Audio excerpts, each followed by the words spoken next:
The rain was relentless, hammering the cracked pavement of Willow Creek's main street like it wanted to drown the whole town. Ezra Kane stood under the awning of Harper's Books, his gray hoodie soaked through, the fabric clinging to his thin frame like a second skin. He didn't move, didn't flinch, just stared at the world through the shadow of his hood, as if it could shield him from more than just the storm. He'd been coming here every Saturday for months, not to buy books, but to disappear into them. The bookstore was his sanctuary, its creaking shelves and musty pages a refuge from the whispers that followed him at school, the ones that called him freak, or worse. Willow Creek wasn't kind to kids like Ezra. Quiet, different, always hiding. But today felt heavier, like the air itself was pressing down, waiting for something to break. Across the street, Caleb Ortiz was everything Ezra wasn't. Loud, magnetic, the kind of guy who could charm a room or start a fight with equal ease. He leaned against a lamppost, his leather jacket slick with rain, laughing with a group of friends who hung on his every word. But his eyes kept drifting to the bookstore, to the figure in the hoodie who never spoke but always watched. Caleb didn't know why he noticed Ezra. Maybe it was the mystery, the way Ezra seemed to carry a story no one else could read. Inside Harper's, the bell above the door chimed as Ezra slipped in, shaking off the rain. The owner, Ms. Harper, a woman with silver hair and a sharp tongue, barely looked up from her crossword. Back again, Ezra, she said, her voice warm but not prying. He nodded, his hood still up, and made a beeline for the fiction section. He wasn't here for the new releases or the bestsellers. He wanted the old, dog-eared paperbacks, the ones that felt like they'd lived lives as complicated as his own. Caleb followed him inside, his boots loud against the wooden floor. He didn't know why he'd crossed the street, why he'd left his friends mid-laugh. Maybe it was boredom. Maybe it was the pull of something he couldn't name. Hey, he called out, his voice cutting through the quiet. Ezra froze, his hand hovering over a battered copy of The Catcher in the Rye. He didn't turn around. You always in that hoodie? Caleb asked, leaning against a shelf, his tone teasing but not cruel. What's the deal? You hiding a superhero costume under there, or what? Ezra's shoulders tensed, but he didn't respond. He never did. At school, he was a ghost, slipping through hallways, eating lunch alone in the library. Caleb had seen him there, always with a book, always alone. It bugged him, though he couldn't say why. Maybe because Caleb knew what it was like to hide parts of yourself, even if he did it with a smile and a swagger. Come on, man. I'm just messing with you, Caleb said, softer now. He stepped closer, close enough to see the faint tremble in Ezra's fingers as he clutched the book. You ever talk? Or is that hoodie, like, your vow of silence? Ezra's head tilted slightly, just enough for Caleb to catch a glimpse of his eyes hazel. Sharp. Haunted. Leave me alone, Ezra said, his voice low, barely audible. But it wasn't angry. It was tired, like he'd been carrying something too heavy for too long. Caleb opened his mouth to say something else, but Ms. Harper's voice cut through. Caleb Ortiz, you bothering my best customer. She peered over her glasses, her tone sharp but her eyes twinkling. Caleb grinned, raising his hands in mock surrender. Nah, just making friends, he said, but his eyes stayed on Ezra, who was already retreating deeper into the stacks. Caleb didn't follow. Not yet. That night, Ezra sat on the edge of his bed, the hoodie draped over his chair like a sentinel. His room was a shrine to his brother. Noah posters of indie bands, a skateboard propped against the wall, a photo of them together at the lake. Noah's arm slung around Ezra's shoulders. Noah had been the bright one, the fearless one, the one who'd loved openly, even when Willow Creek told him not to. He'd loved a boy named Jamie, and it had cost him everything. Ezra's fingers traced the photo's edge, his chest tight. The hoodie was Noah's, the last piece of him Ezra could hold on to. He wore it every day, a shield against the world that had taken his brother away. Noah had been 17, just a year older than Ezra was now, when he died. The official report said accident, but Ezra knew better. He'd seen the bruises, heard the slurs shouted from passing cars. Noah's love had made him a target, and Ezra had been too young, too weak, to save him. Downstairs, his parents were arguing again about money, about grief, about the son they'd lost and the one they barely saw. Ezra pulled on the hoodie and slipped out the window, the night air sharp against his skin. He didn't know where he was going, only that he couldn't stay. Caleb was at the diner when he saw Ezra again. It was past midnight, the neon sign casting a red glow over the parking lot. Ezra was sitting on the curb, his hood up, staring at the ground like it held all the answers. Caleb had been heading home after a night of sneaking beers with his friends, but something made him stop. "You stalking me now?" Caleb called out, his tone light, but his heart racing for reasons he didn't understand. Ezra didn't move, didn't acknowledge him. Caleb sighed and sat down beside him, leaving a careful distance between them. Rough night. Ezra's silence stretched on, but Caleb didn't push. He just sat there, the hum of the diner's sign filling the space. Finally, Ezra spoke, his voice barely above a whisper. "Why do you care?" Caleb shrugged, staring at the stars. "Dunno. You seem real. Not like the fakes at school who pretend they've got it all together." He paused, then added, "I'm not as perfect as I look. You know." Ezra snorted, a small, surprising sound. Caleb grinned, sensing a crack in the armor.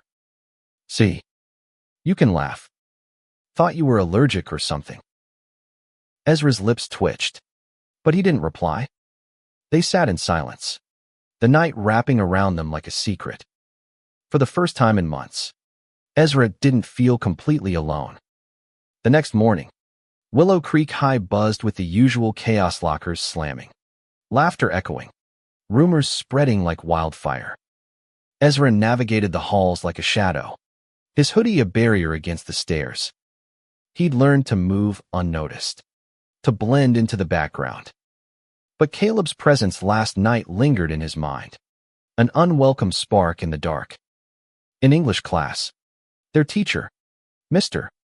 Delgado, a wiry man with a passion for poetry, announced a group project. "Pair up, pick a poem, analyze its soul," he said, pacing the room. Ezra sank lower in his seat, dreading the inevitable moment when he'd be left unpaired. But then Caleb, sitting 2 rows over, turned and pointed at him. "I'm with Ezra." The room went quiet for a split second, heads turning. Caleb Ortiz, star of the soccer team, didn't pick partners like Ezra. Whispers followed, but Caleb ignored them, sliding into the seat next to Ezra with a grin. "Hope you're good with words. Man, I suck at this poetry stuff." Ezra stared at his desk, his heart pounding. "Why me?" he muttered, barely loud enough to hear. Caleb leaned closer, his voice low. "'Cause you look like you've got something to say, even if you don't say it." He tapped Ezra's notebook, where doodles of stars and broken clocks spilled across the margins. "These are cool. You an artist or something?" Ezra shrugged, his hood slipping slightly, revealing a strand of dark hair. "Just stuff I do." He didn't mention that the drawings were Noah's ideas, sketches they'd worked on together late at night, dreaming of a world bigger than Willow Creek. They chose a poem by Walt Whitman, "Song of Myself," because Caleb said it sounded epic. As they read, Caleb's enthusiasm was infectious, his voice rising as he stumbled over the lines. Ezra found himself explaining the imagery, the way Whitman celebrated life in all its messiness. For the first time, he spoke without hesitation, his words steady, alive. "You're good at this," Caleb said, his eyes bright with something Ezra couldn't name. You should talk more. Ezra ducked his head, the hoodie shielding his flush. Not much to say? Bullshit, Caleb said, but there was no malice in it. You're just picky about who you say it to.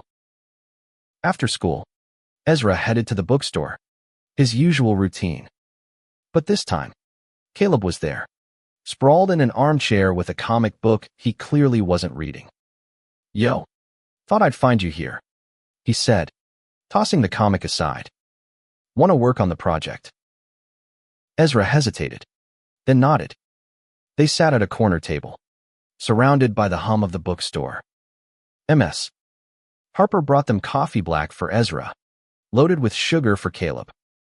As they worked, Caleb kept steering the conversation away from Whitman, asking about Ezra's favorite books, his music, his life. Ezra dodged most of the questions, but Caleb's persistence was relentless, disarming. You ever think about leaving this place? Caleb asked, leaning back in his chair. Like, just packing up and going somewhere nobody knows you. Ezra's fingers tightened around his mug. Yeah, he said quietly. But it's not that easy. Caleb's smile faded, his eyes searching Ezra's face. Yeah, I get that. My dad, he's got plans for me. College, law school, the whole deal. Doesn't care what I want. What do you want? Ezra asked, surprising himself. Caleb looked away, his jaw tight. Dunno. Something real. Something that's mine. The silence that followed was heavy, charged. Ezra wanted to say something, to tell Caleb about Noah, about the hoodie, about the ache that never left. But the words stayed locked inside, where they'd always been. That night, Ezra found a note slipped into his backpack, scrawled in Caleb's messy handwriting. Meet me at the lake. Midnight. Got something to show you. Ezra's first instinct was to ignore it, to stay safe in his room with Noah's ghost. But something pulled him out the window again, into the cold night air. The lake was a mirror under the stars, its surface unbroken except for the occasional ripple. Caleb was already there, sitting on a fallen log, a small fire crackling nearby. You came, he said, his voice softer than usual. He patted the log beside him. Sit. Ezra sat, keeping his distance. Caleb pulled out a notebook, its pages filled with sketches cityscapes, faces, abstract swirls. I draw too, he said, almost shyly. Not like you, but it's how I figure shit out. Ezra studied the drawings, surprised by their rawness, their honesty. These are good, he said, and he meant it. Caleb laughed, but it was strained. Yeah, well, my dad thinks it's a waste of time. Says I need to man up, focus on the future. He tossed a stick into the fire, watching it burn. Sometimes I think he'd rather I was someone else. Ezra's chest tightened. He knew that feeling too well away of being someone's shadow, someone's failure. My brother, he started, then stopped, the words catching in his throat. Caleb turned to him, his eyes steady. What about him? Ezra shook his head, pulling the hoodie tighter. Nothing. Forget it. But Caleb didn't push, and that was what made Ezra stay. They sat by the fire, the silence between them no longer empty, but full of unspoken things. For the first time, Ezra wondered if he could let someone in without breaking apart. The days that followed blurred into a rhythm Ezra hadn't known he craved. He and Caleb worked on their project, their conversations weaving between Whitman's poetry and the edges of their lives. At school, Caleb's friends noticed the shift, how he spent less time with them, how his eyes searched for Ezra in the halls. The whispers grew louder, sharper, but Caleb brushed them off with a laugh, a shrug, a charm that disarmed everyone but Ezra. Ezra felt the pull of Caleb's presence like a tide, steady and relentless. It scared him. He wasn't used to being seen. Not like this. At home, his parents barely noticed him, lost in their grief and their fights. At school, he was invisible, a ghost in a hoodie. But Caleb saw him, and that made Ezra feel exposed. Raw, like a wound left open to the air. One afternoon, they were in the bookstore again, papers spread across their table. Caleb was reading a line from Whitman, "I am large. I contain multitudes," his voice tripping over the words. "What's this even mean?" he asked, tossing his pencil down. "Sounds like he's bragging." Ezra smiled. "Just a flicker. It's about being everything. Good, bad, broken, whole, all at once." He paused, his fingers tracing the edge of Noah's hoodie. "Like you can't be pinned down to one thing." Caleb leaned forward, his elbows on the table. "You think that's true? That we're all multitudes?" Ezra met his gaze, then looked away. "Maybe. But some parts are harder to show." Caleb didn't push, but his silence was loud, expectant. Ezra felt the weight of it, the urge to speak, to let the truth spill out. But he couldn't. Not yet. That Friday, the school announced a vigil for a student who died years ago, someone Ezra didn't know. But the name stirred whispers. "They say he was gay," a girl murmured in the hallway. "Got beat up bad. Never woke up." Ezra's stomach twisted, his mind flashing to Noah, to the night he'd found him crumpled by the road, blood on his face, his laughter gone forever. Caleb found him in the library, tucked in a corner with a book he wasn't reading. "You okay?" Caleb asked, sitting across from him. His voice was gentle, but his eyes were sharp, like he could see the storm inside Ezra's head.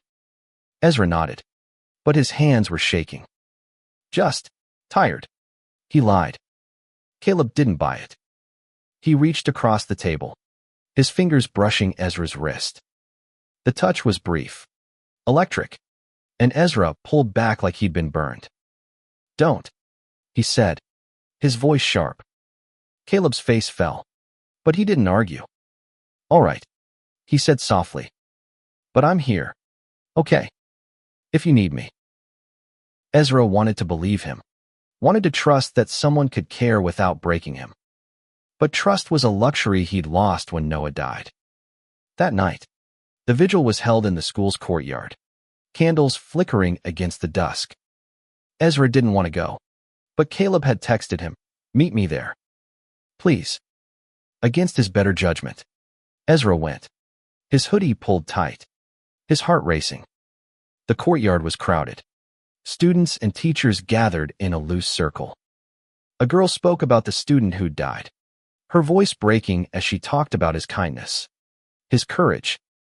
Ezra stood at the edge, his candle unlit, his eyes fixed on the ground. He felt Caleb's presence before he saw him, the warmth of his shoulder brushing against Ezra's. "You didn't light your candle," Caleb said quietly, holding out a lighter. Ezra shook his head. I can't." Caleb's eyes softened, but he didn't push. Instead, he lit his own candle and held it close, the flame casting shadows on his face. "This town," he said, his voice low, "it's got a way of hiding its scars. But they're there. You see them if you look." Ezra's throat tightened. He wanted to tell Caleb about Noah, about the brother who'd loved a boy and paid for it with his life. But the words stayed trapped, buried under years of silence. After the vigil, Caleb walked him home, the night quiet except for the crunch of leaves under their feet. At Ezra's gate, Caleb stopped, his hands in his pockets. "You ever gonna tell me what's under that hoodie?" he asked, half teasing, half serious. Ezra's lips twitched, but his eyes were distant. "Maybe," he said. "Someday." Caleb nodded, like he understood more than Ezra had said. "I'll hold you to that." Winter crept into Willow Creek, the air sharp with frost. Ezra and Caleb's project was nearly done, their afternoons in the bookstore stretching longer, their conversations dipping deeper. Ezra found himself laughing more, his guard lowering despite himself. Caleb had a way of making the world feel lighter, even when it wasn't. But the town wasn't as kind. Rumors about them swirled, whispers that Caleb was too close to the weird kid in the hoodie, that Ezra was trouble, that they were something more than friends. Ezra heard them in the halls, saw them in the glances thrown their way. He told himself it didn't matter. But it did. It always did.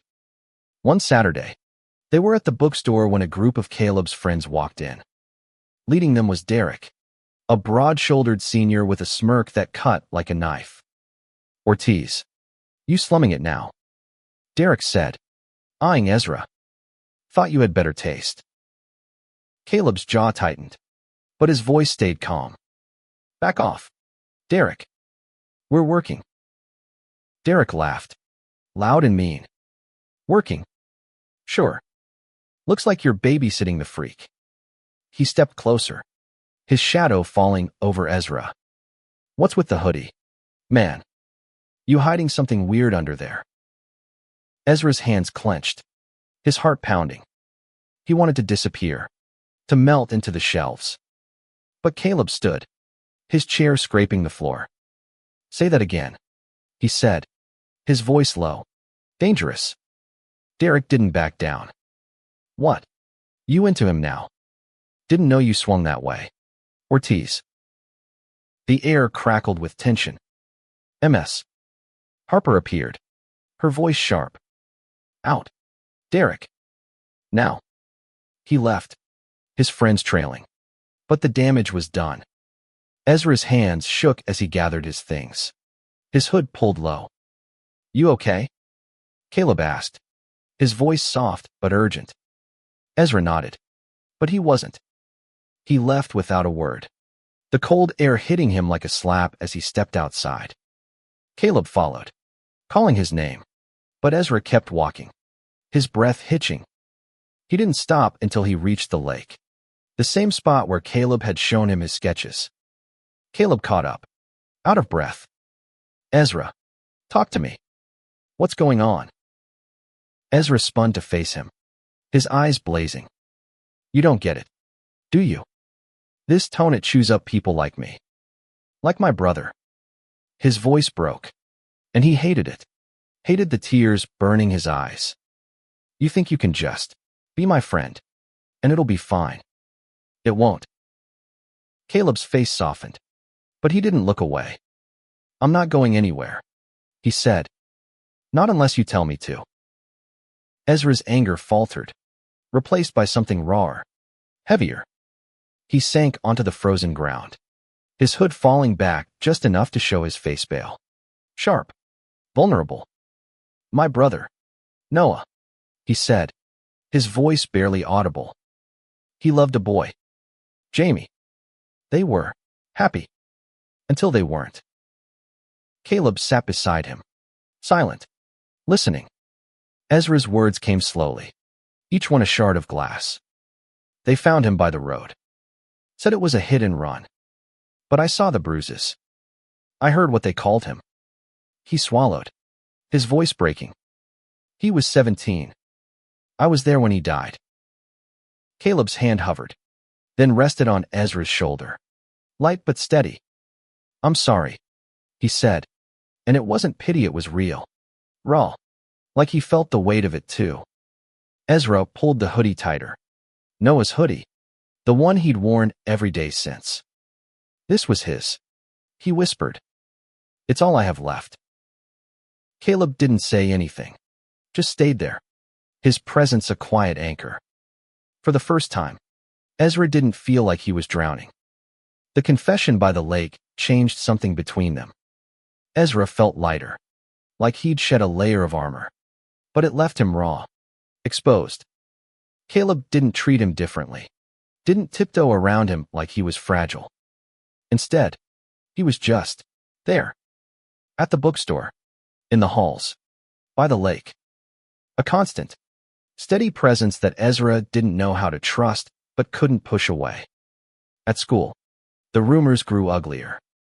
Derek and his crew made a point of targeting Ezra, their taunts sharper now, laced with slurs that hit too close to home. Caleb shut them down when he could, but he couldn't be everywhere. One day, Ezra found his locker defaced. The word freak scrawled in red marker. He stared at it, his heart pounding, until Caleb appeared, his face dark with anger.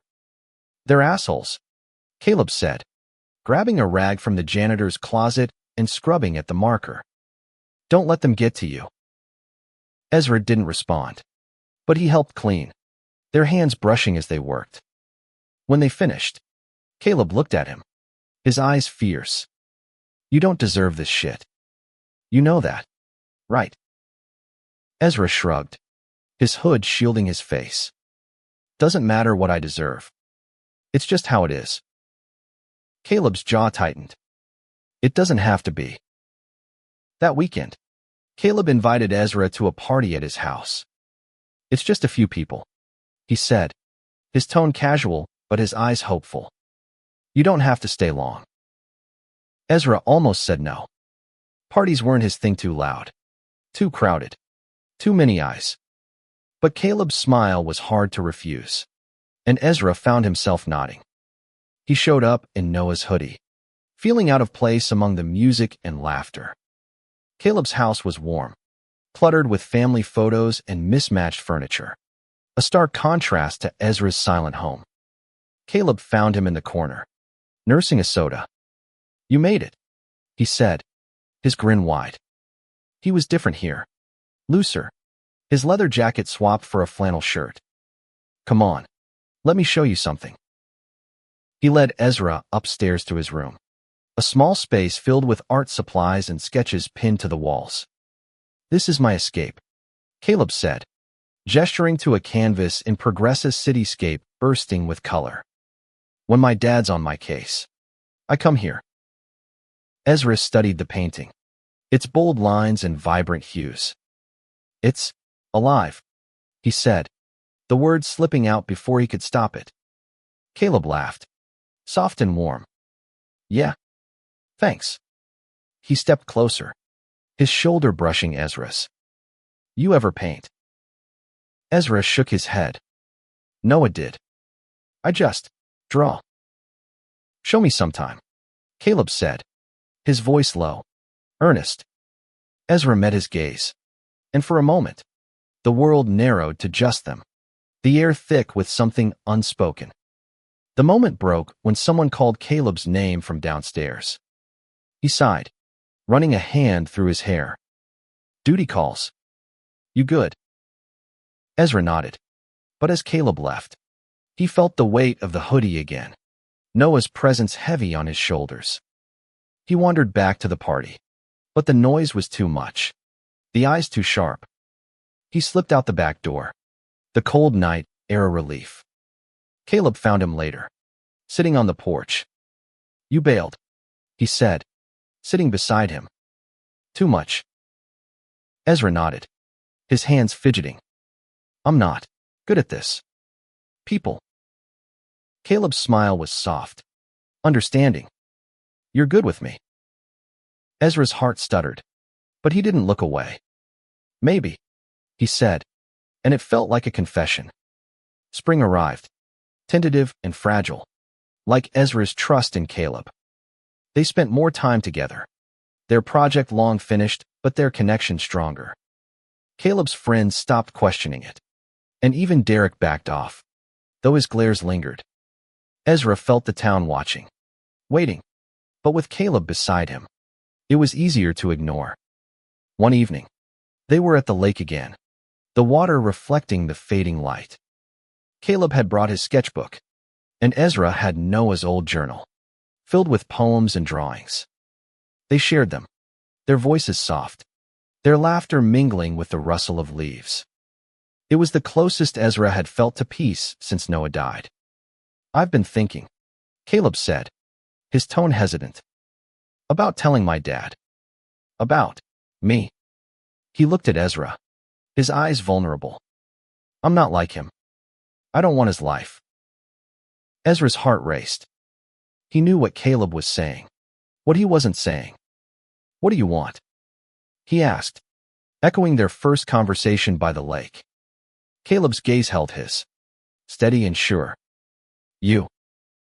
The word hung between them. Heavy. Electric. Ezra's breath caught, his mind racing with memories of Noah and Jamie, of love that ended in pain. He wanted to run, to hide, but Caleb's hand found his, grounding him. I'm scared, Ezra admitted, his voice barely a whisper. Me too, Caleb said, his thumb brushing over Ezra's knuckles. But I'm not running. Ezra didn't pull away. He let Caleb's hand stay, let the warmth seep into him. For the first time, he imagined a future where he wasn't alone. The next day, everything shattered. Ezra was walking home when Derek and his friends cornered him in an alley. Heard you and Ortiz are real close. Derek sneered, his fist clenched. You turning him into a freak too. Ezra tried to push past, but Derek grabbed him, yanking the hoodie off. Ezra's heart stopped without it. He felt naked, exposed. Give it back, he said, his voice shaking. Derek laughed, tossing it to his friend. What? This rag? Why's it so special? Huh? Ezra lunged, but Derek shoved him. Hard. He hit the ground, pain shooting through his ribs. The world blurred, memories of Noah's broken body flooding back. He curled up, waiting for the blows, but they didn't come. Caleb was there, his voice a roar. Get the hell away from him. He tackled Derek, fists flying, until Derek's friends pulled him off. They left, laughing. The hoodie crumpled in the dirt. Caleb knelt beside Ezra, his face bloodied but fierce. You okay? He asked, helping him up. Ezra nodded, his hands shaking as he picked up the hoodie. It was torn, stained, but still Noah's. I'm fine, he lied, pulling it on. Caleb's eyes darkened. This isn't over, he said, his voice low. I'm done letting them win. That night, Ezra sat in his room, the hoodie draped over his chair. He opened Noah's journal, reading the last poem he'd written, a love letter to Jamie, full of hope and defiance. Ezra's tears fell, blurring the ink. He wanted to be brave like Noah, to love like Noah, but the fear was a weight he couldn't shake. Caleb texted him, meet me at the bookstore. Please. Ezra went, his heart heavy but his steps sure. Caleb was waiting outside, his lip bruised but his eyes bright. I told my dad, he said, his voice steady. About me. About you. Ezra's breath hitched. What did he say? Caleb's smile was bittersweet. He's pissed. But I don't care. I'm done hiding. Ezra looked at him, really looked, and saw the boy who'd chosen him. Again and again. I'm not ready, he said, his voice breaking. But I want to be. Caleb's hand found his, their fingers intertwining. We'll figure it out, he said. Together. Summer broke over Willow Creek, the air thick with heat and possibility. Ezra and Caleb were inseparable now, their bond a quiet rebellion against the town's judgment. They spent their days at the bookstore, the lake, Caleb's room, building a world where they could be themselves. But the scars remained Ezra's fear, Caleb's fights with his dad, the town's whispers that never quite stopped. One evening, they were at the bookstore when Ms. Harper handed Ezra a flyer. Pride event in Albany, she said, her eyes kind. Thought you two might be interested. Ezra hesitated, but Caleb grabbed the flyer, his grin wide. Hell yeah. Let's go. The drive to Albany was long, the road stretching through fields and small towns. Ezra wore Noah's hoodie, its torn sleeve a reminder of the fight, but also of Caleb's protection. They held hands in the car, the silence comfortable, filled with unspoken promises. The Pride event was a riot of color flags waving, music pulsing, people laughing and crying and loving without fear. Ezra felt out of place, but Caleb's hand in his kept him grounded. They wandered through the crowd, watching drag queens perform, activists speak, couples dance. Ezra saw a boy who looked like Noah, his arm around another boy, and his chest ached with a mix of grief and hope. At a quiet booth, Ezra found a table covered in candles, each one lit for someone lost to hate. He lit one for Noah, his hand steady for the first time in years. Caleb stood beside him, his own candle lit for a cousin he'd lost to the same kind of violence. They didn't speak, but their shared silence was enough. Later, they sat on a hill overlooking the festival, the city lights sparkling below. Ezra pulled off the hoodie, folding it carefully in his lap. The air was warm against his skin, and he felt lighter, freer. "It was my brother's," he said, his voice soft but clear. "He loved a boy. Jamie. They were everything to each other."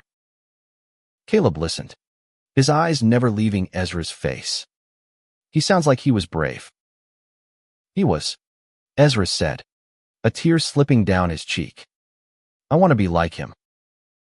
Caleb's hand found his, their fingers lacing together. "You already are."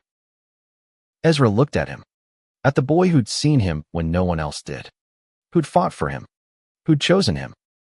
"I love you," he said, the words spilling out before he could stop them. Caleb's smile was radiant, his eyes shining. "I love you too." They kissed under the stars, the world fading away until it was just them, their hearts beating in sync. It wasn't perfect, wasn't easy, but it was theirs. Back in Willow Creek, they faced the town together. Caleb's dad was still angry, but he was trying, slowly, to understand. Ezra's parents noticed the change in him, the way he smiled more, the way he carried himself with a quiet strength. The whispers didn't stop, but they mattered less. Ezra kept Noah's hoodie, but he didn't wear it every day anymore. He hung it in his closet, next to Noah's journal, a reminder of love and loss and the courage to keep going. He and Caleb planned to leave Willow Creek after graduation, to find a place where they could be themselves without fear. The future was uncertain, but it was theirs to build. And as they stood by the lake one last time, their hands entwined, Ezra knew Noah would be proud. Love, after all, was the bravest thing of all.